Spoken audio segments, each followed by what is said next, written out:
بارگاہ رسالت مآب میں ایک شخص حاضر ہوتا ہے، عرض کرتا ہے جاہلیت کے زمانے کی دو باتیں ہیں، ایک یاد آتی ہے تو آنسو نہیں رکتے، ایک یاد آتی ہے تو ہنسی نہیں تھمتی۔ کہا وہ دو کون سی باتیں ہیں؟ کہا وہ بات جو یاد آتی ہے تو آنسو نہیں رکتے، وہ یہ تھا کہ میں ایک لمبے سفر پہ تھا، واپس آیا تو میرے گھر میں بیٹی کھیل رہی تھی، کئی سالوں کے بعد پلٹا تھا، تو میری بیوی نے اس ڈر سے کہ کہیں زندہ درگور نہ کر دے تو اس کے توتلے لہجے میں میرے لیے پیار بھرے محبت بھرے کلمات رکھ دیے تھے، اور وہ آتے ہی میں جو ہی پہنچا تو وہ میری ٹانگوں سے لپٹ گئی اور یا آباتا ہو کہہ کے مخاطبہ کرنے لگی، لیکن میں اندر سے آگ بھگولا ہو گیا اور گھور کر کے بیوی کو دیکھا، گویا میں نے اشاروں سے کہا ایک تو نے سانپ کو جنم دیا ہے اور دوسرا اس کو باتیں سکھائی ہیں۔ خیر موقع کی تلاش میں تھا اور میں اس کو اٹھا کے لے گیا اور صحرا میں گڑھا کھودنے لگا۔ میری بیٹی کو نہیں پتا تھا کہ یہ سب کچھ کیوں ہو رہا ہے، گرمی کی شدت تھی اور مجھے بار بار پسینہ آتا تھا اور اپنے ننھے سے دوپٹے تھے میرے ماتھے کا پسینہ صاف کرتی تھی، میرا دل نہیں پسیجتا تھا۔ جب گڑھا کھود لیا اور میں باہر نکلا تو میری بیٹی کے چہرے پر طمانینت آئی اور میں سوچا یہ کیوں اتنی خوش ہوئی ہے، تو میں نے اس کو پوچھا اتنی خوش کیوں ہوئی ہو، تو کہنے لگی کہ میرے باپا کی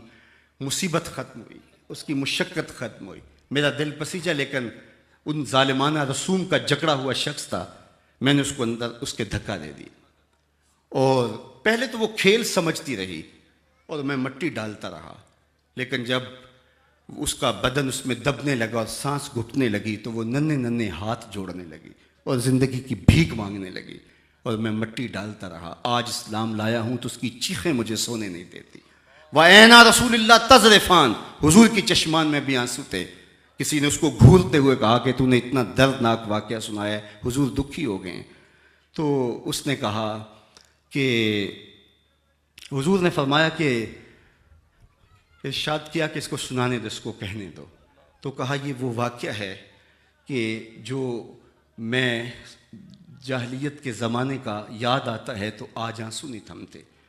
اور دوسرا واقعہ جب یاد آتا ہے تو میری ہنسی نہیں رکتی، اور وہ یہ تھا کہ میں ایک سفر پہ گیا تو سفری بت ساتھ لیا اور وہ پتھر کا بت تھا، اور اس کو اٹھایا تو سامان زیادہ بوجھل ہو گیا، تو میں نے کہا میں تو اپنے خدا کا بوجھ اٹھا اٹھا کے تھک جاؤں گا، تو اس کو میں نے نکال دیا اور آٹا گوندھ کر کے اس میں ایک چھوٹا سا بت تیار کر کے خشک کر کے اس کے اندر رکھ دیا، اور سفر چلتا رہا۔ راستے میں اوقات عبادت میں پوجا پاٹ بھی چلتی رہی۔ کہا سفر کا جو اندازہ تھا اس سے کوئی 2-4 دن سفر اوپر چلا گیا تو بھوک اور میرا جو توشہ تھا وہ ختم ہو گیا اور میں بھوک کاٹنے لگا۔ 2-1 دن تو خیر میں نے گوارا کیا، لیکن جب میری برداشت سے کام باہر ہو گیا تو میں مجبور ہو کے اپنے خدا کو ہی نکالا اور اس کو پتھر رکھ کے کوٹا اور پھر اس میں پانی ملایا اور پھر اس کو گوندا، پھر روٹی پکائی اور پھر کھاتے ہوئے کہا میرے خدا اب کام نہیں آئے گا تو کب آئے گا، اب تو بھوک سے میری جان نکل رہی ہے۔ تو کہا یہ واقعہ یاد آتا ہے تو آج میری ہنسی نہیں تھمتی۔ میں کیسا شخص تھا کہ ایک بے بس اور مجبور جو اپنے پجاری کو یہ بھی نہیں کہہ سکتا تھا آخر میں تمہارا خدا رہا ہوں، میرے پہ اتنا تو ترس کھاؤ، اپنے تاریک معدے میں ڈالو گے اور پھر گندگی کے ڈھیر پہ پھینک آؤ گے، جو مجھ سے اپنے دکھ کی کہانی بھی بیان نہیں کر سکتا تھا، مجھ سے احتجاج بھی نہیں کر سکتا تھا، وہ میرا معبود تھا۔ آج مجھے وہ واقعہ یاد آتا ہے تو میری ہنسی نہیں تھمتی۔ تو کیا میں اور آپ اگر حضور کی جلوہ گری نہ ہوتی تو آج پتھروں اور درختوں، حشرات الارض اور چوپایوں کو اپنا معبود نہ سمجھ رہے ہوتے۔ انسانیت کی تاریخ تو یہ ہے کہ یہ جو مچھلی پکڑنے کے لیے کیچوا لگایا جاتا ہے کسی زمانے میں یہ بھی انسان کا معبود رہا ہے۔ یہ تو میرے حضور نے آ کے بتایا کہ تو یہ تیرے معبود نہیں ہیں، یہ تیری دہلیز کے نوکر ہیں، تو کائنات کا امام ہے،